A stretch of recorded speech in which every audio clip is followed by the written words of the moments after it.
Hello students, स्वागत है आप सभी का आज के इस न्यू वीडियो में, जिसमें हम बात करेंगे यूपी बोर्ड एग्ज़ाम 2024 के बायोलॉजी के मोस्ट इम्पोर्टेंट ऑब्जेक्टिव क्वेश्चंस की। तो यह पेपर जो है पुष्पी पादपों में लैंगिक जनन से संबंधित जितने भी इम्पोर्टेंट क्वेश्चंस हैं उनको सम्मिलित करके बनाया जा रहा है। और यहाँ पर यह भी मेंशन किया गया कौन सा क्वेश्चन जो है किस वर्ष परीक्षा में आया है। तो आइए बात करते हैं आज के कुछ इम्पोर्टेंट क्वेश्चंस की। तो सबसे पहला प्रश्न आपके स्क्रीन पर दिखाई दे रहा होगा, निम्नलिखित में से कौन सा भाग पुष्प के नर जननांग का प्रतिनिधित्व करता है। तो जैसा कि हम सभी लोग जानते हैं, कंप्लीट फ्लावर जो होता है उसमें 4 पार्ट होते हैं। तो यहाँ पुमंग, जायांग, गुरु बीजाणुधानी और परागण लिखा है। परागण तो एक क्रिया है जो पुष्पों में बाद में संपन्न होती है। तो यहाँ पर हम बात करेंगे पुमंग की। तो पुमंग क्या है?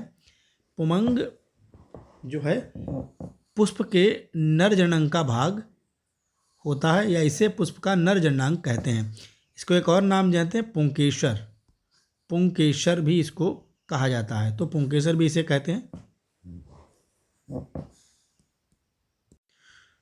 तो इसका जो राइट आंसर हो जाएगा,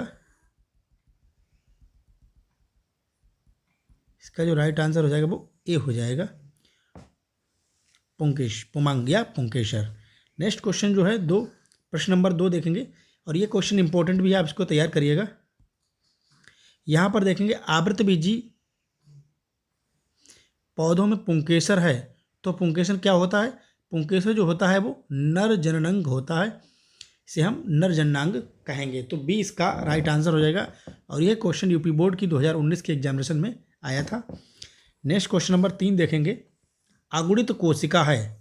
देखिए, अगुणित कोशिका क्या होती है? तो जो अगुणित कोशिका होती है ये क्या होती है? परागकण। परागकण इन्हें लघु बीजाणु भी कहते हैं। तो यह लघु बीजाणु होता है कौन? परागण।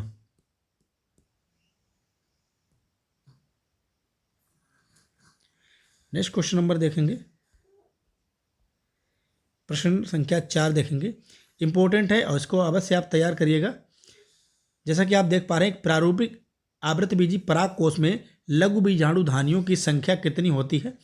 और अथवा इस तरह से भी दिया गया है कि एक परागकोष में परागधानियों की संख्या कितनी है या कितनी होती है। तो जैसा कि हम सभी लोग जानते हैं, एक पराग कोष में लघु बीजाणुधानियों की संख्या कितनी होती है? 4 होती है। तो इसका राइट आंसर डी हो जाएगा। इंपॉर्टेंट क्वेश्चन है, इसको तैयार करके आप जरूर जाइएगा। नेक्स्ट क्वेश्चन नंबर 5 देखेंगे, परागकण मात्र कोशिका में गुणसूत्रों की संख्या कैसी होती है? तो परागकण मात्र कोशिका में गुणसूत्रों की संख्या कैसी होती है? तो यह कैसी होती है? द्विगुणित होती है। यहाँ पर बी इसका राइट आंसर हो जाएगा, 2n होती है। 2n अर्थात ये द्विगुणित होती है। नेक्स्ट क्वेश्चन नंबर 6 देखेंगे, और किसी परागकोष की लघु बीजाणुधानी की बाह्यतम व सबसे भीतरी परतें क्रमशः होती हैं। तो सबसे बाह्यतम कोष क्या कहलाती है? यहाँ पर सबसे बाह्यतम परत जो कहलाती है वह एपिडर्मिस कहलाती है, और सबसे भीतरी परत जो कहलाती है वो टेपिटम कहलाती है। इंपॉर्टेंट पार्ट है टेपिटम। तो इसका भी राइट आंसर डी हो जाएगा, टेपिटम कहलाती है। तो 6 क्वेश्चन नंबर का जो राइट आंसर होगा वो एपिडर्मिस व टेपिटम कहलाती है। बाह्यतम एपिडर्मिस और सबसे भीतरी परत टेपिटम कहलाती है। नेक्स्ट क्वेश्चन नंबर 7 देखेंगे, ये तो बहुत ही इंपॉर्टेंट है, इसको ऑब्जेक्टिव टाइप में भी पूछ सकता है, तो इसे आप जरूर तैयार करिएगा। 200 लघु बीजाणुओं के निर्माण के लिए प्रकारात्मक लघु बीजाणु मात्र कोशिकाओं में कितने अरबसूत्री विभाजन होंगे? ये इसके ऊपर एक नया वीडियो है, आज ही हमने बनाया है, तो उसको आप देख लीजिएगा। इसमें होता क्या है, देखिए, जैसा कि हम सभी लोग जानते हैं, एक 200 की बात करें तो 200 को पहले हम डिवाइड करेंगे 4 से। 200 से डिवाइड करेंगे 4 से, तो यहाँ पर आ जाएगा 50 हो जाएगा। अब देखिए, चूँकि परागकण की पालियाँ कितनी होती हैं? 4। तो कितने एक बार में परागकण बनेंगे? 4। तो 4 से 200 को डिवाइड करेंगे तो 50 आ जाएंगे। इसके अतिरिक्त जो गुरु बीजाणुधानी होती है उसमें भी 4 बनते हैं, लेकिन 3 क्या होते हैं? वो खत्म हो जाते हैं और 1 बचता है। तो 1 गुणा 200 200 ही आएगा। तो 200 और इनको जोड़ देते हैं 50 को, तो 250 हो जाएगा। तो इसका राइट आंसर यहाँ पर 50 होगा। तो यहाँ पर प्रश्न संख्या 7 में 50 राइट आंसर हो जाएगा।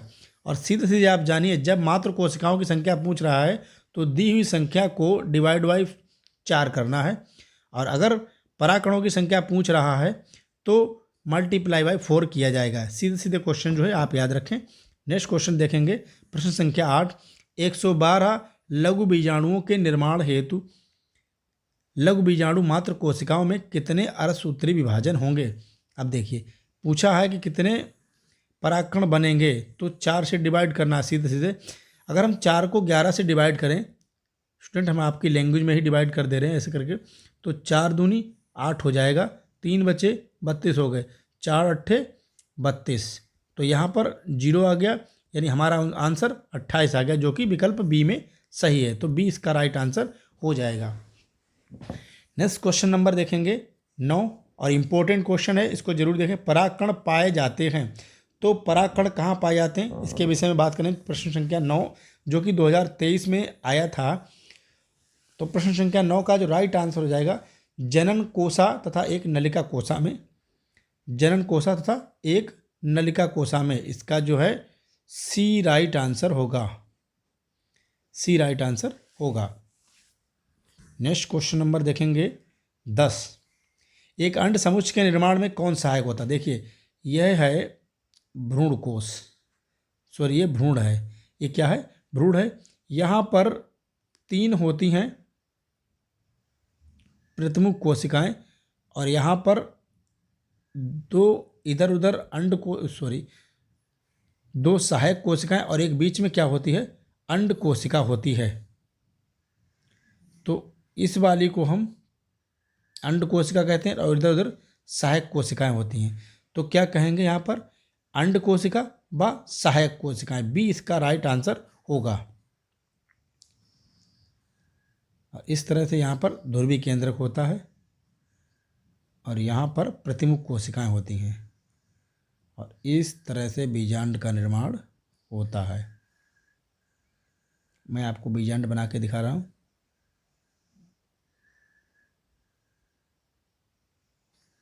ये इस तरह से, ये इसका बीजांड द्वार कहलाता है, और ये निभाग होता है, ये अध्यावरण होता है।